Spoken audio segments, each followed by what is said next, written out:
Hello and welcome. All right, perfect. All right. Hello and welcome to another episode of, you guessed it, Sports Tingz with no one else besides me, Brandon Beasley. I know it's it's been a while, but we're here. That's what matters. So we're gonna jump right into this here. First, I just want to give a special thanks to all of the Off the Ball Network people for all the support and everything. I really appreciate you guys. And yeah, this podcast is brought to you specifically by Off the Ball Network and all of our great sponsors: SeatGeek, FanDuel, DraftKings, all that good stuff. But today is a very special day. Today's a very special day. Why? Because it's Super WILDCARD weekend, baby! And as I speak at this very moment, the Los Angeles Chargers are completely dismantling, maybe a little much at this point. I'm just now looking at the score. But they are steadily handling the Jacksonville Jaguars. I can't say that I'm surprised. We're going to dive right in with this first game, or with the last game of tonight. And then we will go to their first game, and then we will look ahead for the rest of the weekend. Sorry, give me just a second.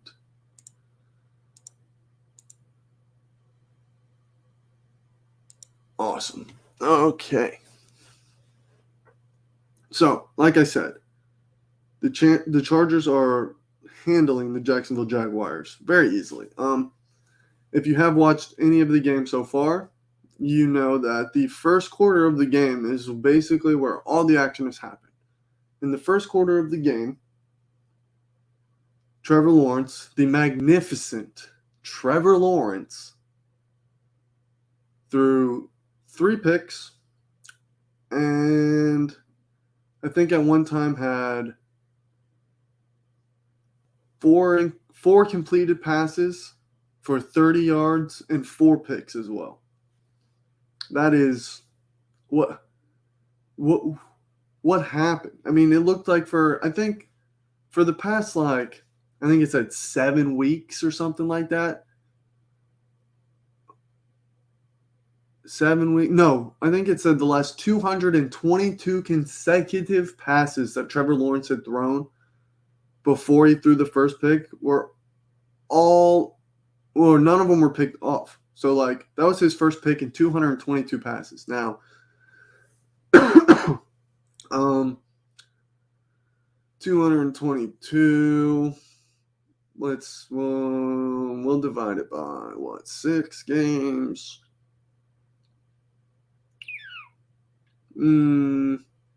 It's like 50 something passes a game. So let's go 9 games. Either way, it's like Trevor Lawrence reverted back to Urban Meyer head coached Trevor Lawrence. It doesn't make any sense. I'm not going to say all season, because at the beginning of the season, it seemed like we were going to get a lot more of the same from Trevor Lawrence. And then as the season went on, he got much better. The Jaguars were winning games.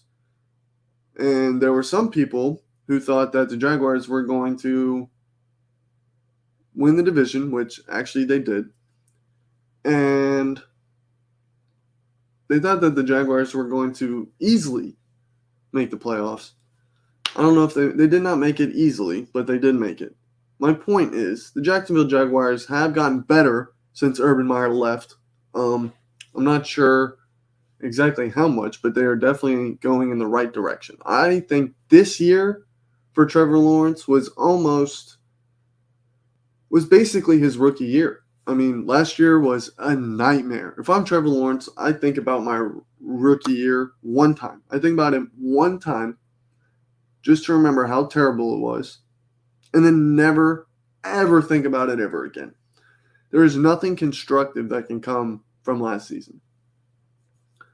So, with that being said, he has reverted right back to that Trevor Lawrence. Threw 3 picks in the first quarter, and the Chargers are currently up 27-30-14. I don't know if Jacksonville is going to be able to complete this comeback. I don't. 4 picks. Right now, he is 18 for 33 for 145 yards, 2 touchdowns, and 4 picks. 115 yards have come in 2 quarters.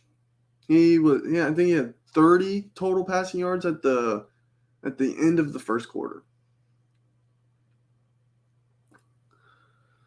Oh, what a shame. That defense, I don't know what they're going to do. The Chargers defense, though, you could see very quickly that they learned from the last time that they played Jacksonville, because they were keeping all their – they knew the ball was coming out quick with Trevor. He was just dropping them the last time they played. So the Chargers defense and their coordinators did a great job of adjusting, and all those corners and even linebackers, some safeties were – what am I trying to say? We're playing very close, reading, anticipating the throws short, and that led them to a lot of success. And we all know that the Chargers usually get a lead and just try to hold it for the rest of the game once they do. And it does seem like that is exactly what is going to happen again. Now, they did add to their lead just now, which completely contradicts everything I just said, but it's fine. If the Chargers do win this game, I got a hard time believing that they are going to move much further into the playoffs. I just don't see them. I don't see them being better than any team that's in the playoffs right now, besides maybe Jacksonville. So we shall see, but maybe the Dolphins. The Dolphins are kind of trash, but especially without Tua. Now, enough with the shiesty, shitty, whatever you want to call it, game that is currently on. I want to talk about the game that happened a little earlier, where the stud, I repeat, stud quarterback, Brock Purdy, just kept doing his thing, leading the 49ers to a 41-23 smacking of the Seahawks. My boy Brock Purdy played a nice game. I didn't watch all of it. I watched very little, actually, but played a very good game from what I can see and from what I did see. Brock Purdy was 18-30 for 332, 3 tuds, no picks, none. If I'm after the season, if Doug Peterson decided that he wanted to be a dick, I would go up to Trevor Lawrence and say, son, you were the number 1 pick in the draft. Do you know who the quarterback of the 49ers is right now? He was the last pick of the draft. Are you telling me that you're going to let the last pick in the draft outperform you for the rest of your career? No shot. No way. If you are, you can go out now. That's what I would do if I was Doug Peterson. Now, I'm also not a coach, so don't take my advice. But with that being said, Christian McCaffrey, another stud performance for him. 15 rushes, 119 yards. He also had 2 catches for 17 yards and a touchdown. Brock Purdy ran for 16 yards. Deebo Samuel ran for 32 yards, had 6 catches, 33 yards, and a tud. that boy is something special. That boy Debo. If I'm the 49ers, I am so relieved that we found a way to keep him around. Because without him, that team is not here. I really don't. Take a step back. I really don't believe that they would be where they are, even with Christian McCaffrey, if they didn't have Debo.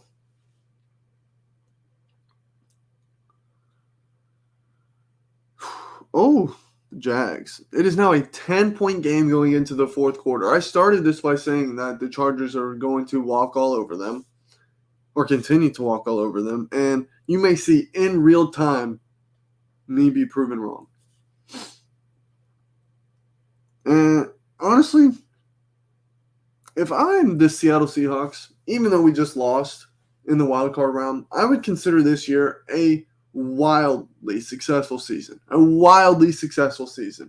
You went into the season, everybody thought you were going to be a bottom 2 team in the league. You have your receivers are good. You had a stud running back retire on you. You traded your star quarterback. And you didn't really get any true players in return. So going into the season, having Geno Smith starting at quarterback, that was very interesting to watch. But he played great. I think Geno either earned himself another 3 years as the starter of Seattle, or he earned himself a very, I'm not going to say crazy big, but a hefty contract for probably 3 years as a starter on almost any team because of this season. Now, if I'm Geno, I stay in Seattle as long as possible because that's the system you're clearly best at. So you stay there as long as possible if you're Geno. But overall, I think the Seahawks have to look at this season as crazily successful. Given where they were expected to go and what their roster looked like at the beginning of the season, that is just nuts. That is absolutely nuts. Now, let's move on to tomorrow, or round 2 of Super Wildcard Weekend. We have 3 games tomorrow. Three of them. At 12, it's Miami-Buffalo. At 3:30, it's New York versus Minnesota. And at 7:15, all Central Times, obviously, it's Baltimore and Cincy. Now, the Giants in Minnesota just recently played.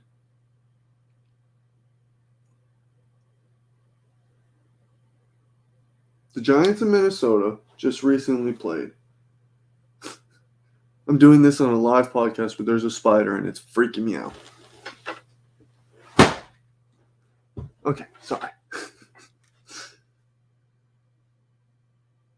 All of these teams have recently played each other. So if we're going to start with Miami, I almost said Miami-Baltimore. Miami-Buffalo. If Tua is playing, if Tua Tagovailoa is playing, the Dolphins have a chance to win. I don't care what the spread looks like. I don't care what everybody's thinking. When the Dolphins and Bills come to play, when the Dolphins and Bills play each other, the Dolphins always have a chance to win. Ask me why? I'm not quite sure. It just seems like they always got their number. The Miami Dolphins always got the Buffalo Bills number. So that would be something to watch, because if somehow the Miami Dolphins pull off another win, because if I do remember correctly, Miami beat Buffalo earlier this season.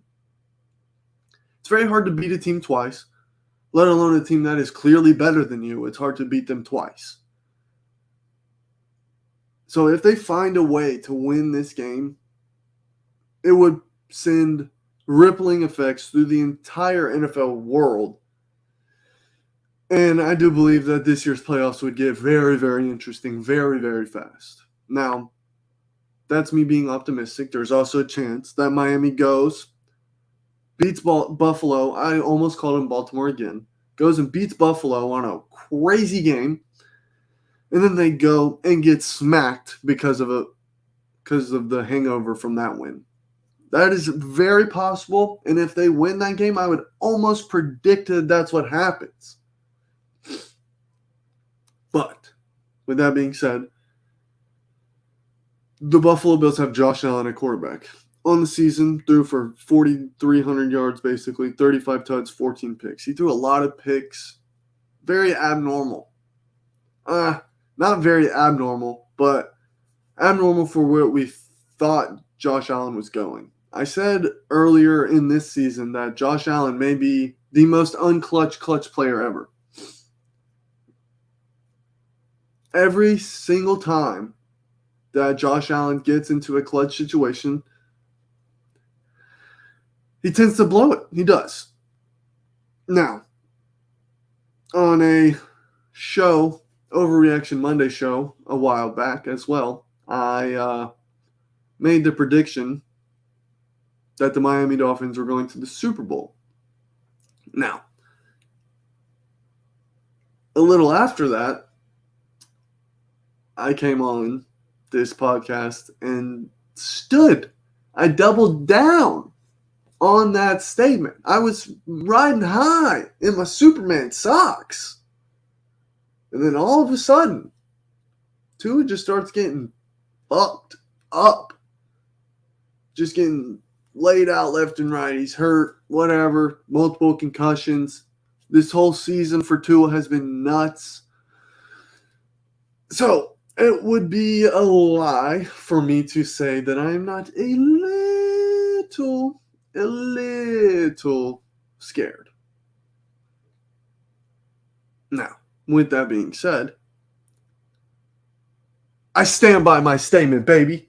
The Miami Dolphins are going to beat the Buffalo Bills. And they are going to go to the Super Bowl. Are they going to win the Super Bowl? Probably not. But you never know. So, yeah, my prediction on that game, even though I literally set up every possible way for them not to win, the Miami Dolphins are going to win. You know why they're going to win? Do you know why the Miami Dolphins are going to win this game? Because I said so. Yeah, that's why. They're going to win simply because I said so. If you got a problem, deal with it. All right. It says on here that right now, Skylar Thompson is starting. If that's the case, if Skylar Thompson is the guy for Miami, everything I just said about them winning the Super Bowl, no, I don't stand by it. So we'll see. Either way, I think the Buffalo Bills are going to be motivated. I think they're going to be extremely focused because they know they remember last year, AFC Championship game, get beaten overtime because of rules. That tastes probably still very bad in their mouth. Very bad. So, I would not be surprised in any way, shape, or form if the Buffalo Bills steamroll the Dolphins and just steamroll their way to the AFC Championship. And then we'll see what happens. But if Skylar Thompson starts, that game won't be on for more than 20 minutes. Now, the Giants and the Vikings had a stellar year. I mean, Kirk Cousins threw for 4,550 yards, basically, 29 touchdowns and 14 picks. Now, the picks are high, and with a quarterback like Kirk who can't move around, he doesn't make up for it nearly as much, so they hurt a little more. But Kirk Cousins had a fantastic year. He was struggling. They were not great under Mike Zimmer. Kevin O'Connell's first season, there you go, 13-4, make the playoffs. I think he knows how to use Kirk, and I think that is going to bode well for all parties in the future. I think that the Vikings are going to be a team to be reckoned with for at least this year, next year, and the year after that. After that, I'm not sure where it goes, but I do believe that the Vikings are going to be a force to be reckoned with for years to come. A couple.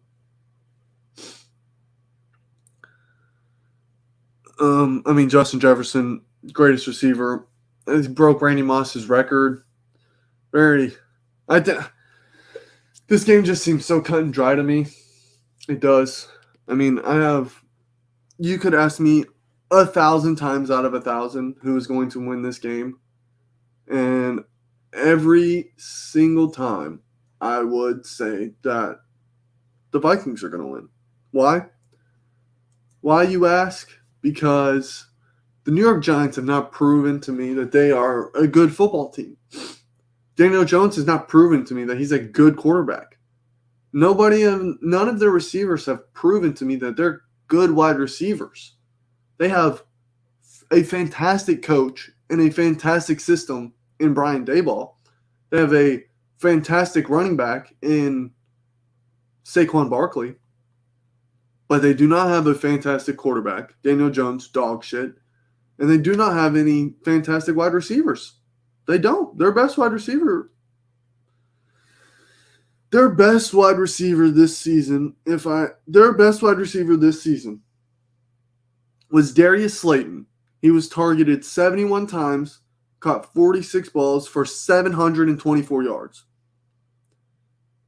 Do you understand what that means? Let me just compare. Now, I am comparing him to the best receiver in the league, but they're New York's number one receiver versus compared to the Vikings' number one receiver. Darius Slayton, 46 receptions. Justin Jefferson, 128 receptions. Darius Slayton, 71 targets. Justin Jefferson, 184 targets. Get this. Darius Slayton, 7 drops on 71 targets. Justin Jefferson, 5 drops on 184 targets. That means he caught... no, I'm an idiot. Disregard the caught part. Because it obviously means that he caught 128 balls because he had 128 receptions. Duh. But he had 113 more targets than Darius Slayton and had 2 less drops. Darius Slayton, 724 yards. Justin Jefferson, 1,809 yards. With 8 tuds. Darius Slayton had 2 tuds. In every aspect. Rushing. Let's compare rushing because they're both running backs are very good. Dalvin Cook is not a snub. Is not a scrub in any way. Dalvin Cook's not a scrub in any way. Saquon Barkley, not a scrub in any way. Saquon Barkley, 295 carries. 1,312 yards. 4.45 yards per carry. 10 touchdowns, 0 fumbles. Dalvin Cook, 264, 1,173 yards, 4.44 yards per carry, 8 touchdowns, 4 fumbles. So, statistically, Saquon Barkley is a better running back than Dalvin Cook. Clearly, Kirk Cousins is a better quarterback. And clearly, Justin Jefferson's a better wide receiver. If you want to compare defenses, I'm sorry for the cough. I have some congestion, it's a bunch of bullshit. But to compare defenses here, in terms of total yards allowed, the Minnesota Vikings, 31st in the league. The New York Giants, 26th. Passing yards allowed, 31st with 265. Oh, sorry. Let me start over.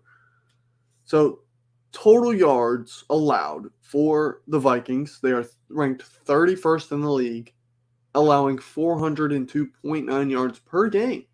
That's awful.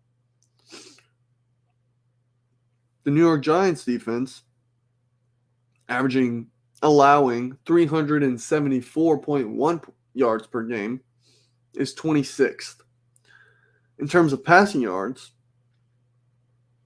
the Minnesota Vikings, passing yards allowed, the Minnesota Vikings allowed 265.6, which is also 31st.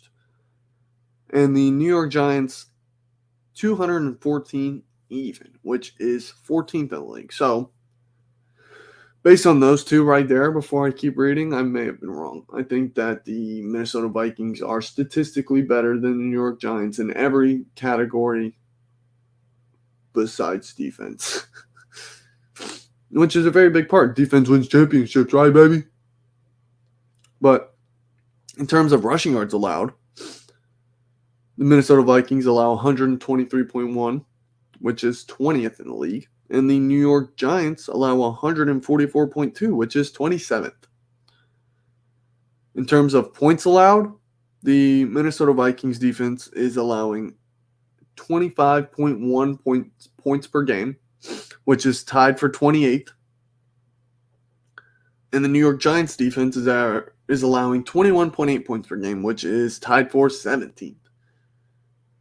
Now, a stat that really matters here, third down percentage against, which means that when your defense is on the field and it's third down, how often do you get the other offense off? 38% for the Vikings, which is tied for 11th. Oh, no. Okay, so they're going by how often the offense converts a third down on you. So 38.1% of the time, tied for 11th in the league, a team will convert a third down against the Vikings. And 35.1% of the time, they will convert a third down against the Giants. Now, that third down percentage is 5th for the Giants, which is very good. But as we've gone over, even though reading all of this, the Minnesota Vikings are marginally better than the New York Giants. Sorry, Prez, but yeah. So I got a feeling that the Vikings are going to win that one. Now, this game, if Lamar Jackson does not play this Ravens-Bengals game, the Ravens season's over with. So there's not going to be a lot to talk about here. But Joe Burrow at quarterback threw for 4,475 yards. Very good. 35 tuds, 12 picks. That's a very good season. Joe Mixon ran for 814. Not great. But Jamar Chase had 87 receptions, 10 drops, with 1,046 yards. Jeez, I'm so sorry. For anybody who's going to be just listening to this, I cough quite a bit in this so far. I don't really have much to say. I hate both of these teams. I wish both of them could lose. But if I had to guess, especially if Lamar Jackson doesn't play, it's going to be a walk in the park for the Cincinnati Bengals. It is. Which brings us to Monday night. Another Dallas Cowboy, Tampa Bay Buccaneer playoff game. Now, if you recall, almost any time the Cowboys are in a big-time situation, they choke. Now, Tom Brady, on the other hand, anytime he's in a big-time situation, he prevails. So, somebody who always prevails in a team that always chokes. I could throw my Tom Brady bias here and say, fuck Tom Brady. Micah Parsons is going to fucking blast his head off. And the Dallas Cowboys are going to donkey fuck them. They're going to donkey fuck them. That's what I could say. But I'm not. Why? I'm not sure because I hate Tom Brady, and I really wish that the Dallas Cowboys would. But I have zero, zilch, nada, none, no faith. Mo, I hope you're listening. I have no faith in the Dallas Cowboys whatsoever. None. Zero. I have none. I don't care who their quarterback was. You could have Vince Lombardi as their damn coach. I don't care. The Cowboys will choke. So that's what I'm expecting. I'm expecting a choke from the Cowboys. I'm expecting a blowout by the Buffalo Bills. I'm expecting a walk in the park for the Bengals. Jesus Christ. And there's one game. Oh, and I expect the Minnesota Vikings to easily handle the New York Giants. I do. Is there anything else I am wanting to get off my chest? I don't believe so. This is going to be a little shorter. I got to get back in the swing of things. You guys know how it is, how it be. I see that one viewer. I appreciate you guys so much. And these will be a lot more often and a lot more regular. Enjoy Super Wildcard Weekend. I will probably be back on this on Tuesday. We shall see. Thank you so much, and I'll see you next time.